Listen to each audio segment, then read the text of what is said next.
Good evening and welcome to Sports Night. Now, the Leeward Islands batsman Kieran Powell has replaced Jonathan Charles in a 15-man squad announced today to face England in a 3-match one-day international series which starts next month. Following a 2-year break, left-handed Kieran Powell is the only new face in the windy side that competed in the recent Tri-Nation Series in Zimbabwe. The West Indies will take on England from March 3rd to 9th, with the first 2 games scheduled for the Vivian Richards Cricket Stadium in Antigua, and the third match is set for Kensington Oval right here in Barbados. The full squad is Jason Holder as captain, Craig Brathwaite, Kieran Powell, Shea Hope, Jonathan Carter, Rovman Powell, Shane Dowrich, Carlos Brathwaite, Shannon Gabriel, Miguel Cummins, Devendra Bishu, Jason Mohammed, Ashley Nurse, Alzari Joseph, and Evan Lewis. Now, the top contenders all picked up wins in last night's Digicel BFA Premiership at the National Stadium. Weymouth Wales, Barbados Defence Force Sports Programme, and Rendezvous moved to 13 points after securing wins. Wales defeated Ellerton to top the standings on 13 with a superior goal difference. The Barbados Defence Force Sports Programme blanked Belfield to keep in the hunt and are second. Meanwhile, Rendezvous narrowly got past defending champions UWE Blackbirds to round out the top 3. Sean Green reports. The BDF squaring off against Belfield in this contest. Belfield in the white, but we admit that the red now after this Shaquille Boyce run in the sun in the 81st minute of the game puts them down by a goal. And it took just 4 more minutes before the BDF would strike again. Rashid Smith peppering the back of the net with this one. BDF 2, Belfield 0. Game 2 featured Ellerton against Wales in the green. This is the 5th minute. Ellerton trying to keep up Wales. Is that a flying header? Well, yes it is. But Arantes Lawrence doesn't miss his target. It's now 1-0. Ellerton here trying to clear this one, but they didn't get too far, and soon trouble was brewing in the square. Now where's the defense? The poor keeper never stood a chance against Tristan Paris. 2-0 to Weymouth. Second half, and the ball finds Jabbar Green, who decides to try his luck from a distance just to see what happens. And it paid off beautifully. Brewster saw it coming but could do very little to keep it out. Defense beaten again, and is this goal number 4 in the making? Well, maybe not. And in the 76th, all of the hard work being done by this striker, who finds Hayden Holligan in the waiting. Goal number 4 for Wales. And Lawrence had one more for Ellerton in the 90th minute of the game to complete the 5-0 hammering.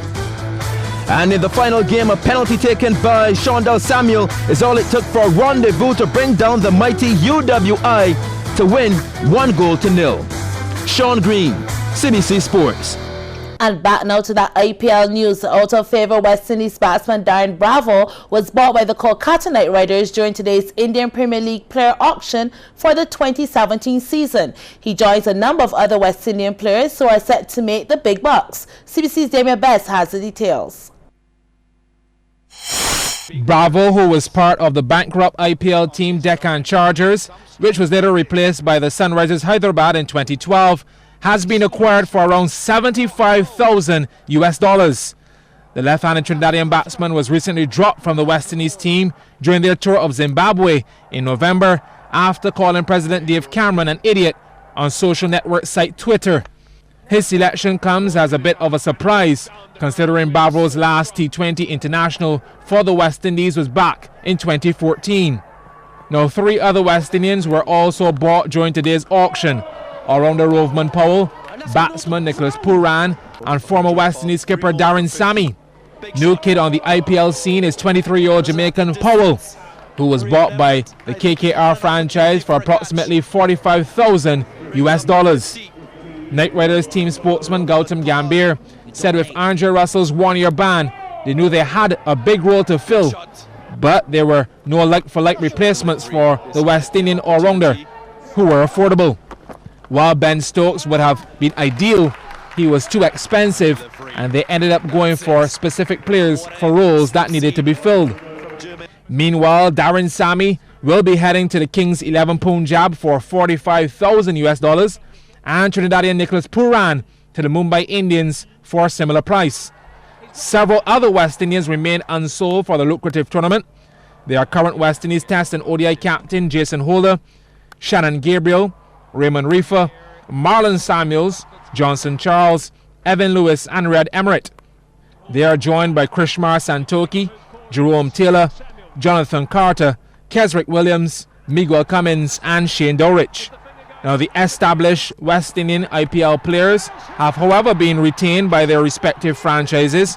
World T20 hero Carlos Brathwaite remains with the Delhi Daredevils, while Chris Gayle and Samuel Badri with the Royal Challengers Bangalore.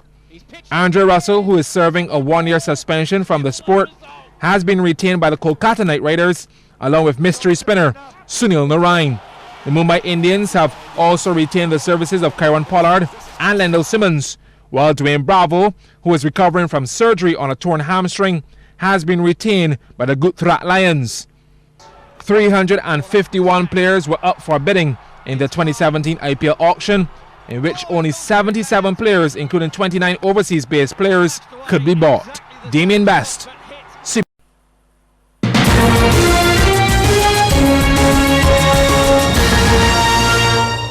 And welcome back to Sports Night. And we go to track and field where defending champions Set B were relegated to second position as Set E took over the top spot at the Commonwealth School's Inter-House Sports Day. Competing at the school ground, Set E amassed 648 points, well ahead of Set B with 594. Set D was third on 582, followed by Sets A, C and F. The victory drawn was Division 3 athlete Agape Foster of Set A. He had 62 points, while the victress drawn was Akila Blackman of Set C. She had 66 points. CBC's Damien Best reports on the 200 meters.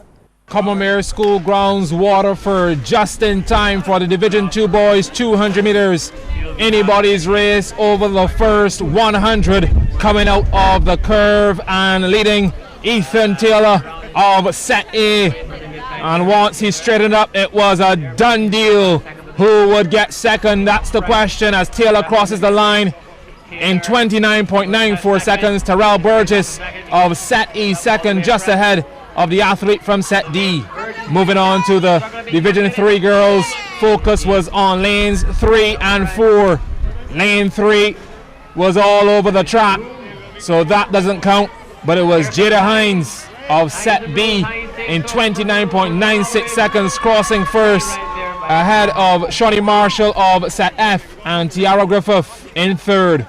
Division 3 boys, 5 athletes going in this one. Davian Adamson being tested by Paul Clark of Set F in blue, but Adamson of Set C looking picture perfect, coming out of the curve, middle of the track and sharing licks. His winning time 26.09, Clark 27.31 and Aquan Waith of Set E 27.53. Step up to Division 2, the real battle was in the middle of the track. A green domination, Set D. Jada Smith Padmore versus Marielle Corbin. Corbin in 6.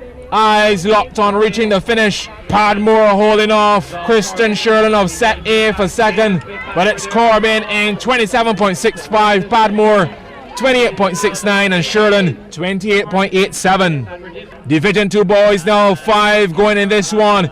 Mikael Carvalho starts to make his move from very early, takes them down one by one. Then it's turn and burn time. Look out for him at BSAP, folks. Representing Set C and stopping the clock in 23.56 seconds.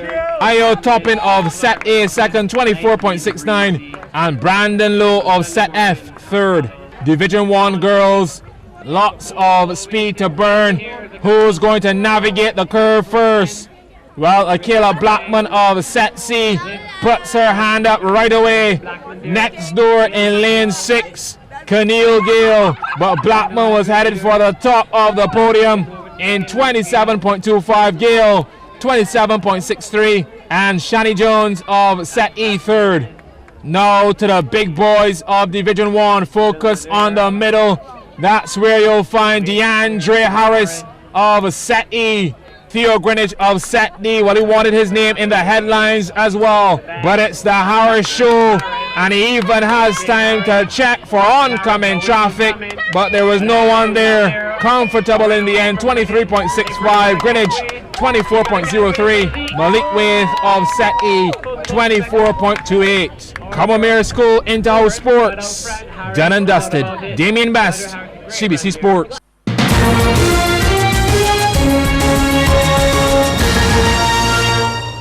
And we're back now. Holistic effort. That's just what Barbados Pride manager Wendell Coppin has cited as the reason behind the island's cricketers lifting the regional Super 50 trophy. We gave him some extra time to tell us just how well the unit worked to be victorious. We heard words about commitment, dedication and preparation.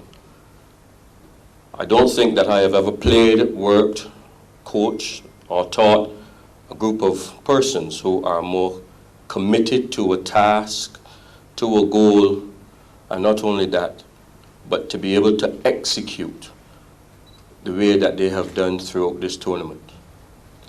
I want to say, first of all, to Jason Hall, the captain, that you have led by example in every sphere, on and off the field. Because what he brings to this team and what he brings, the energy that he brings, and the level of commitment that he brings is infectious. And as a result of that, players want to pull themselves up, pull their performances up, because he does not like to lose. Coach Trotman, assistant coach Henderson Bryan, physio Jacqueline King, analyst Gary Bell, and trainer Wayne Griffith. I want to personally thank you for your support, not just in supporting me and making my job easy, but also the support that you lent to each and every single member of this playing team. But there's one person in the side who you don't necessarily see the value of his contribution to the team, and that is Gary Bell, our analyst. Because all of the data that is captured, either from our players or the opposition, is then transferred via any medium through to the players, so they can analyze their individual performances as well as those of the performances of the opposition players that we're going to come up with. And as a result of that, our plans are formulated, but a special mention must be made of our selectors who would have first selected this group of men to be assembled to represent Barbados. And for that, I think we ought to give the selectors.